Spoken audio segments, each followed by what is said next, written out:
It is Wednesday, November 11th of 2020. Happy Veterans Day, and thanks to all of the veterans out there who have served. We all, well, I would think most of us appreciate your sacrifices. And to show you, well, it's not much of a gift, but, you know, this guy's daily drive. Bam!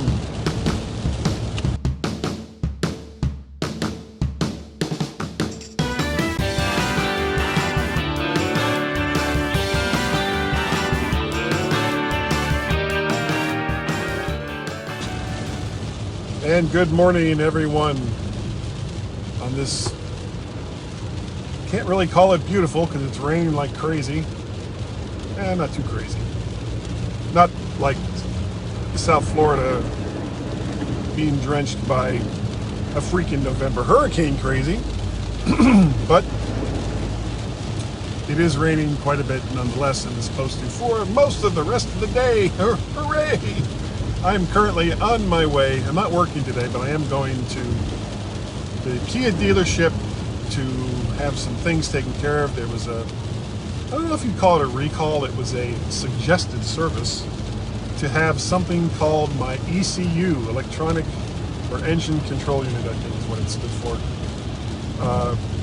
Updated, reprogrammed something, and I'm sure it's vital to the performance of this car and my continued well-being while I record Guy's Daily Drive, because, you know, that's important.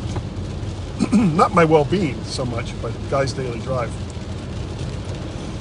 Oh, excuse me. You know, it was weird. I went through, this happens to me every once in a while. I went through this weird sneezing fit where it seemed like I sneezed 10 times. And while, you know, I mean, it's happened many times before, these days somebody does something that is out of the ordinary, that involves coughing or sneezing or excessive blinking or God knows what. They immediately start wanting to run for the hills because obviously you have COVID. I don't have COVID. I just sneezed a lot. It happens. Let it go. So, yesterday was Apple's event, and most of the people who probably download this show have heard me say on numerous occasions that when the silicon-based Macs came out, that I wasn't going to buy one. But before we get into that, let's talk a little bit about the silicon-based Macs. Now, what's inside of these computers is essentially sort of the same processor that you have in the iPhones and that you have in the iPads, the current ones, which is an A14 Apple Silicon processor. But there are some minor differences. One of which, and it's really the only one I know of at the moment, is that they're calling it the M1. And I don't know if this is being done for marketing or if there is enough of a difference between the A14 and the M1 to warrant a change in nomenclature for it. I don't know. You know, there hasn't been, because this is all brand new, there hasn't been, that I know of, a real deep dive into what this processor is, how it works differently than the ones that are in the phones and the pads. So it's kind of hard to say exactly what it is that we should be looking for. Wow, this rain is getting harder and harder. That's not going to be fun. And So they did the presentation. It was really short. It was about 45 minutes. And they announced 3 products, which if you follow Apple, you probably already know, but I'll say it anyway.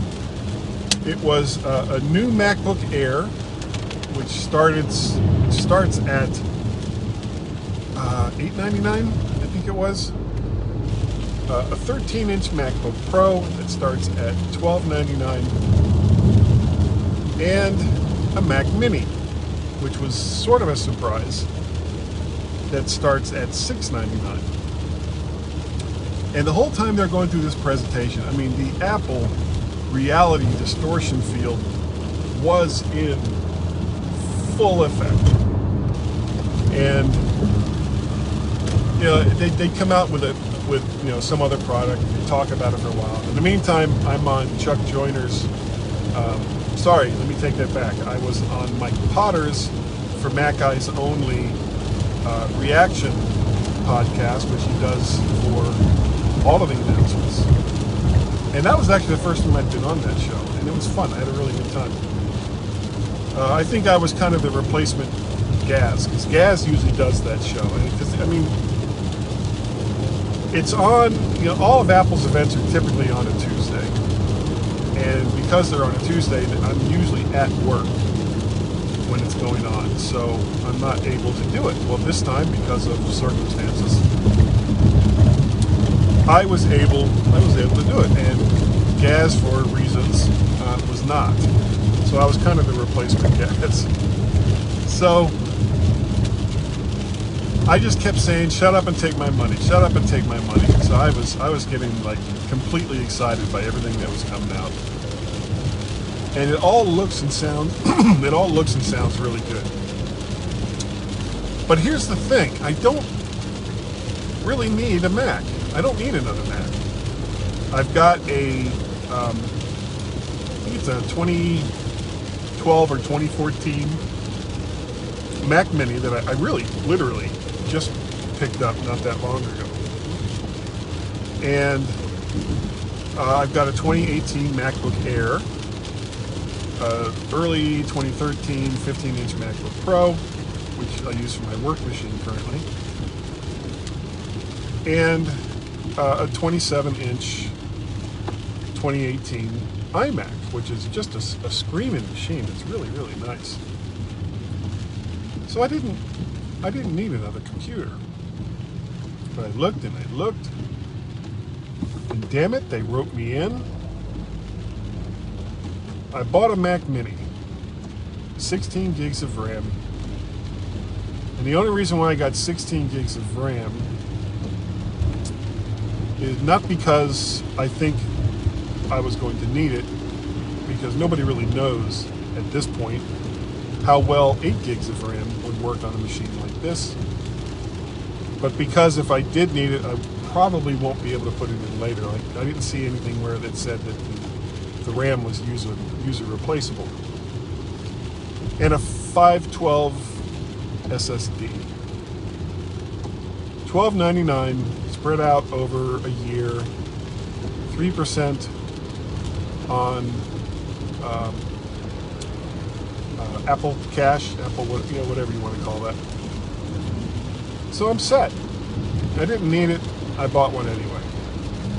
So now I got to decide what I'm going to do. Am I going to keep my current Mac Mini? I'm thinking no. I'm going to retire that and put this one in its place.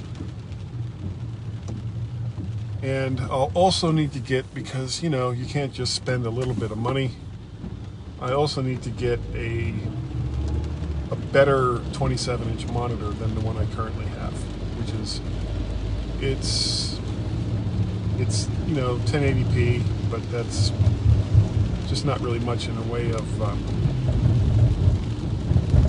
resolution. I need a higher resolution machine than that, or monitor than that.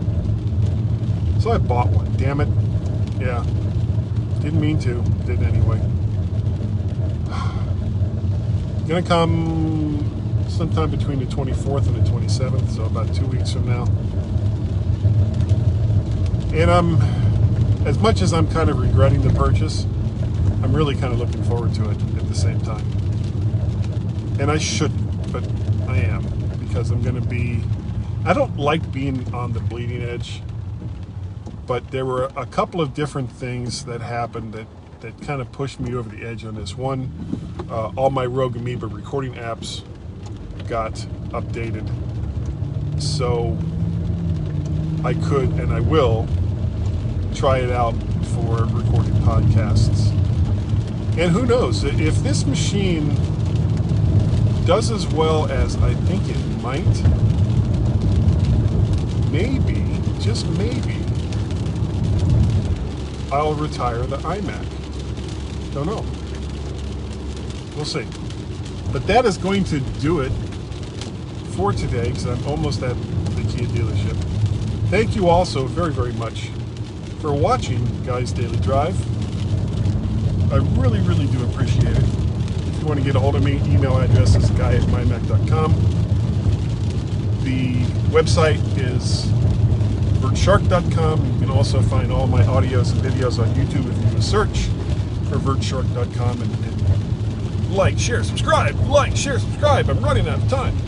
I also do the MyMac.com podcast with Gazmaz that you can find after each weekend, and the Mac to the Future livecast. I hopefully will be doing one tonight with Warren Sklar and David Ginsburg, as well, of course, as Guy's Daily Drive.